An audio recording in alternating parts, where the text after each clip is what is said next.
All right, everyone, an issue on which I'm going to run up inevitably with some members of my audience on, which is on the idea of NATO.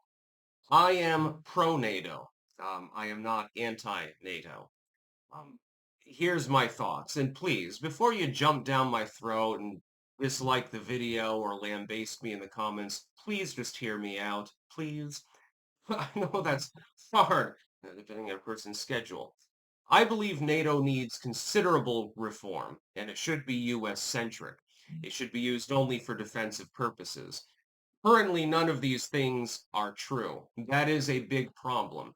That does not mean that the United States should abandon NATO so that effectively the Eurosphere becomes run by a conglomeration of German diplomacy and French nuclear weapons.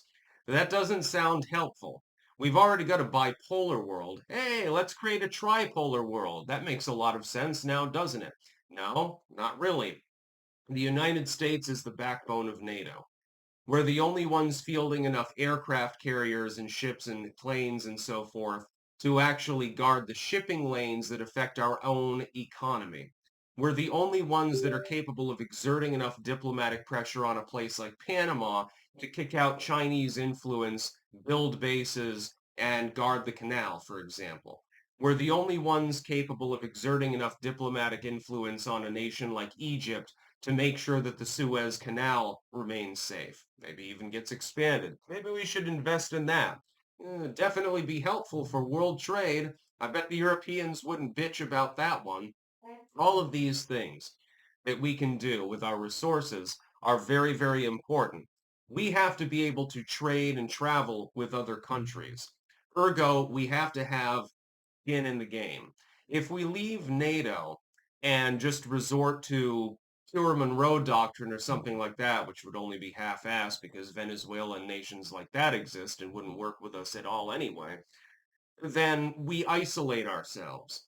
It makes it much more difficult for Americans to live the kind of life that they're currently living. Now, I am not supporting globalism.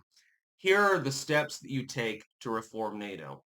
Number one, all NATO nations need to dedicate a certain proportion of their GDP to defense spending. The United States currently dedicates much, much more to defense spending than any other country in NATO. Now, there are some outliers that are pulling their weight. Poland, for example, um, the Greeks, certainly, and some of these other nations. Most of them actually are in Eastern or Southeastern Europe, which is kind of interesting. They're pulling their weight, and therefore they should be part of that alliance. Certain decadent Western European nations are not doing so.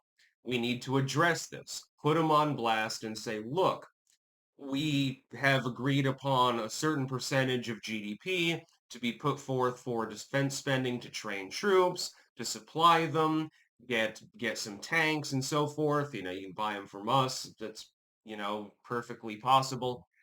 The M1 Abrams being retrofitted is one of the main tanks of the battlefield. And we can churn them out, by the way. We can actually make money and not even have to go to war because people want to buy products that are good. It's a free market economy, militarily speaking. Drop the price of your products, make them real good, and people want to buy them. Everyone wants an Abrams tank. I know that I do. Try, refueling it and see how far it goes before you spend another $500 doing so. It's a little bit of a gas guzzler. Other than that, it's basically the perfect tank. There's a reason they've been in service for so long. Honestly, I would prefer a Patton myself, but, or a Churchill. The Churchill was great on the World War II battlefield. Highly modular, excellent tank. But I digress. Um, I don't believe in withdrawing from NATO, but I do believe in putting pressure on NATO, threatening to withdraw in the process, by the way, which will freak out the liberals in the United States. They'll go crazy and say, oh my God, the United States is abandoning Europe to be overrun by the Russians, as though they could beat all of Europe in one fell swoop or something like that. They couldn't even beat Poland at this point. They've lost a shit ton of munitions and manpower and have to draft troops from North Korea just to hold down a few miles of land in Ukraine. Yeah, they're gonna overrun the Polish. Good luck, asshole. I think the Polish have like 2,000. Look at Greece. Jesus. This one tiny nation has something like, what was it? Thousands of main battle tanks and thousands more light tanks and a bunch of submarines and shit like that. Greece disproportionately Greece, Turkey, and a few other NATO members have really rearmed over the last decade. They're pile drivers with regards to military capabilities. Of course, within NATO, attack on one is an attack on all. Even if the US were to withdraw from NATO, Europe still wouldn't be invaded by the Russians. Because of the retaliation from French nuclear weapons, of which they have several hundred, by the way, a considerable stockpile and a sophisticated one, as well as the overwhelming manpower superiority and the overwhelming amount of armor that would be facing them. It would be a really lopsided battle. The Russians would lose. Of course, in such a case, and this is another reason not to leave NATO. Let's say that we leave NATO, and Russia says, well, with the United States out of the picture, yeah, we're just going to sweep up Europe. We're going to take them all over. We're going to take up our old Soviet territories. And they invoke NATO articles because the EU is now NATO.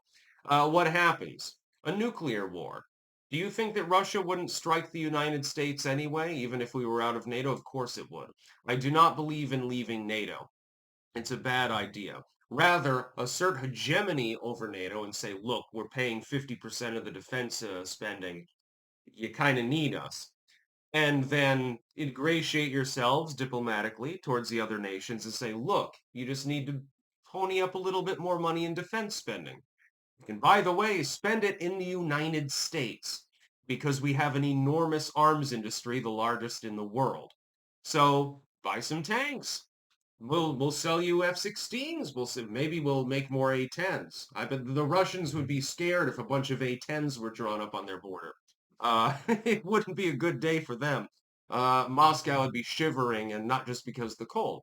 Why don't we do this, and we can make money while spending money on our own defense, because we do need to do that, because we're a big country. We can defend our European allies, but we must tell them that if they're not ponying up their fair share, then there's going to be a problem. It would be better to simply kick the derelicts out of NATO or threaten to do so and force them to pony up the money than to leave NATO ourselves. NATO itself is not a problem, but it should be understood as simply defensive. For instance, NATO should not be utilized to ass rape some third world country. That makes no sense whatsoever. It's meant to be a defensive alliance. And some people say, well, it's a relic of the Cold War that no longer exists. Bullshit. The Cold War warmed briefly. It is still there. It is still very much East versus West bloc. NATO and its diaspora throughout the world, they represent the Western Hemisphere. BRICS and its diaspora represents the Eastern Hemisphere. It's the same goddamn grand chessboard that's been going on since the 1940s. It's been here this whole time. People in the West got decadent after the fall of the Berlin Wall, the collapse of the Soviet Union, and thought, oh, we don't have to fight anymore. Bullshit. How many proxy wars alone have been fought since that period of time in the 1990s? How many proxy wars? Dozens of them. The war still goes on. So we can't relapse into, decadence or something like that. We can't do that. I don't have any problem with Russia. I don't have any problem with the Chinese or anyone else in BRICS. I would love to visit India, for example. But at the same time, the competition goes on. This military brinksmanship effectively leads to a situation where the only way to win the game was not to play it, but both people started trying to play it, and so now we're fucked effectively on that level. So if we're going to have to play the game, we have to play it well. That's about all. Peace out.